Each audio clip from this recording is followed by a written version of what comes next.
One more mini blog. ముందుగా నా subscribers అందరికీ హ్యాపీ రక్షాబంధన్. సో నేను మా అమ్మ వాళ్ళ ఇంటికి అయితే వచ్చేసాను అనమాట.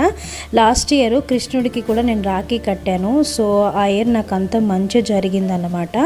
సో ఆ ఇయర్ రాఖీ నేను అక్కడ చూపిస్తున్నాను అనమాట. ఇప్పుడు కూడా నేను మళ్ళీ కృష్ణుడికి అయితే ఫస్ట్ రాఖీ అయితే కట్టాను. నాకైతే మంచి జరిగిందండి కృష్ణుడికి రాఖీ కట్టగానే. ఇంకా అదే సెంటిమెంటల్గా నేను అమ్మ వాళ్ళ ఇంటికి వచ్చి అయితే ఇలా రాఖీ అయితే కట్టేసి ఆయన దీవెనలు అయితే తీసుకున్నాను. ఆఫ్టర్ దట్ మా అమ్మ మా హస్బెండ్కి అయితే రాఖీ కడుతుంది. యాక్చువల్గా నాకు ఒక ఆడబడుచు ఉన్నారు, అంటే మా హస్బెండ్కి అక్క అనమాట. తను వైజాగ్లో ఉంటారు, సో రాలేరు కదా. సో తనకు బదులుగా అమ్మ అయితే ఎప్పుడు రాఖీ కడుతుంది మ్యారేజ్ అయిన తర్వాత. సో ఇంకా మా హస్బెండ్ కూడా రాఖీ కట్టేసుకున్నారు. ఇంకా నేను మా అన్నయ్య కోసం అయితే వెయిట్ చేస్తున్నాను అనమాట. వాడు వస్తే వాడికి కూడా కట్టేసి ఇంకా మా పెద్దన్నయ్య వాళ్ళ ఇంటికి అయితే వెళ్ళాలని. ఈ మధ్య నేను వీడియోస్ అయితే పోస్ట్ చేయలేకపోతున్నాను, కొంచెం హెల్త్ ఇష్యూస్ ఉండడం వల్ల నేను వీడియోని అయితే పోస్ట్ చేయట్లేదు, ఏమీ అనుకోకండి. సో మళ్ళీ అయితే స్టార్ట్ చేశాను రక్షాబంధన్తో.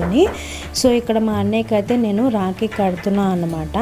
మా చిన్నన్నయ్య ఫస్ట్ మా చిన్నన్నయ్య దగ్గరికి వెళ్ళి రాఖీ అయితే కట్టేసుకుని నేను ఇంకా అక్కడి నుంచి మా పెద్దన్నయ్య వాళ్ళ ఇంటికి అయితే వెళ్ళిపోయాను. ఇక్కడ రాఖీస్ అయితే నేను 3 కట్టాను. ఒకటి మా ఇద్దరు సిస్టర్స్ అనమాట. అక్కడ అదే చెప్తున్నాను వీడియోలో ఎవరి రాఖీ ఏంటి అని చెప్పేసి వాళ్ళిద్దరు పేర్లు చెప్తూ ఇక్కడ రాఖీ అయితే కడుతున్నాను అనమాట. వాళ్ళు కూడా వైజాగ్లో ఉంటారు, రాలేరు. బట్ వాళ్ళకి బదులు ప్రతి ఇయర్ నేనే కడతాను మా ఇద్దరు అన్నయ్యలకు కూడా.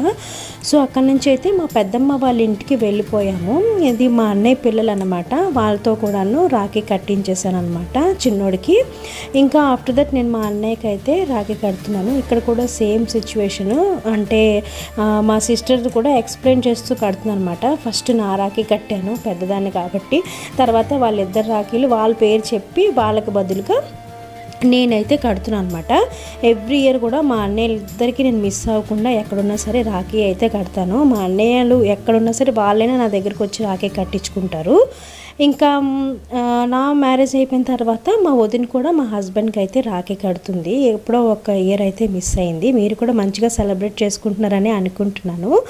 సో నా వీడియో నచ్చిందని అనుకుంటున్నాను. నచ్చితే ప్లీజ్ లైక్ చేయండి, షేర్ చేయండి, సబ్స్క్రైబ్ చేసుకోవడం మాత్రం అస్సలు మర్చిపోకండి. Thanks for watching. బాయ్. అందరికీ హ్యాపీ రక్షాబంధన్.